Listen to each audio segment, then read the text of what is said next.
Hello, everybody. I hope you're having a wonderful day so far. I just wanted to stop in here and talk to you about how to keep volunteers. The number one way that I have found to keep volunteers. Now, I'm not talking about finding them, but once you have them, how do you keep them? Because, it seems like we have trouble keeping them engaged. They might get started and then just kind of stick around for a short time, or maybe they do stay with you and work with you, but they just don't really connect with the children. Or maybe they're just not really interested. So you feel like you always have to kind of light a fire under them to keep them involved and committed. So, this is the number one way that I have found to keep them engaged and interested and committed to your ministry. Now, it could be children's church, so it could be the staff that you have, like you're the director of children's church, so then you have staff under you that you're trying to keep engaged with the kids, right? It could be a Sunday school helper, it could be a puppet team, it could be just any of those different things, whether it's events that you're doing, VBS or musicals or anything like that. So this is the number one way that I found. Are you ready? Any ideas yet? Clear expectations. That is the number one way that I have found to keep your volunteers. Now, let's discuss what that means. Clear expectations. What do you expect from them? So, you know what you are supposed to do. You also know what you want them to do, but have you told them what you want them to do? Have you been very clear to them if they are supposed to prepare a portion of a game, or prepare a portion of the lesson? I mean, so if they're supposed to do a game or an object lesson, or even teach part of the message, have you been very clear with that? Have you given them the curriculum or the papers that you need for that for them to prepare, or told them what website to go on to find something to search if they're supposed to find something on their own? Another thing I've found is, have you been very clear to tell them when they're supposed to bring the supplies for their portion, or are they thinking that you might have it all together already? Have you told them that? So make sure they know exactly what you need from them for that lesson, for that Sunday school class, for that children's church, for the VBS, whatever it is you're preparing. Make sure you've given them very clear expectations. You've given them directions. You've told them how to prepare it, where to find the stuff. Really explain that. The other thing is, if you want them to be sitting with the children for crowd control, have you told them that?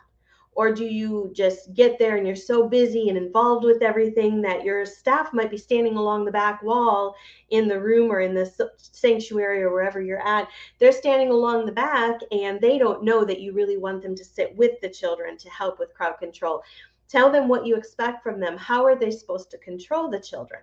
What are the steps and the requirements that you have in your classroom, in your service, that the children are supposed to follow? Do your volunteers know those steps? Those steps, rules, if you want to call it rules and guidelines. Do they know how you discipline the children? What do you do if there's somebody acting up? How should they handle that? So make sure you're very clear with that as well. And another thing is I have found, if it's in children's church, printing a schedule. Very important, because not everybody can just keep it in mind what they're supposed to do next or what's coming next. And in children's church or in a class working with kids in general, dead time, quiet time in between object lessons or games or parts of the lesson, that's where kids start acting up. That's where you're going to get a lot of behavioral problems. And so dead time is really a problem. Not everybody's going to remember exactly what comes next in your classroom. You might, but they won't. So I have found that it works way better to just have a schedule, a quick, simple outline of each section of the day and who does what.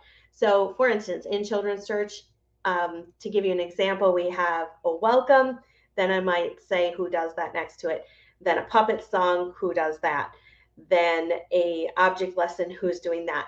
And that way I print those and hang them around the room, behind the puppet stage, in the sound booth, wherever the staff is, and make sure each person has one as well, so that they can just know, okay, I'm next, and they should be ready, standing on the sidelines, ready to go in. So making sure that they have everything that they need to know and plan and prepare. That's how you're going to keep your staff engaged. That's how you're going to keep them committed if they know what's expected of them.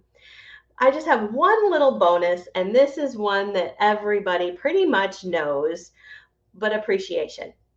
Show your staff that you appreciate them. Show them that you know you can't do this on your own. You need them. You can just send a simple text, send them a card in the mail. We don't do that very often anymore, do we? But even just a simple text, letting them know that you appreciate them. It doesn't have to be some huge thing. It doesn't have to be like spending a lot of money on all of them. Yes, a nice little gift is fun, and I always make sure I do that at least at Christmas time. But a text once in a while, just letting them know, and just face to face, letting them know, I really appreciate what you did this morning. You helped me so much. Thank you for all that you're putting into our ministry. So make sure you do that.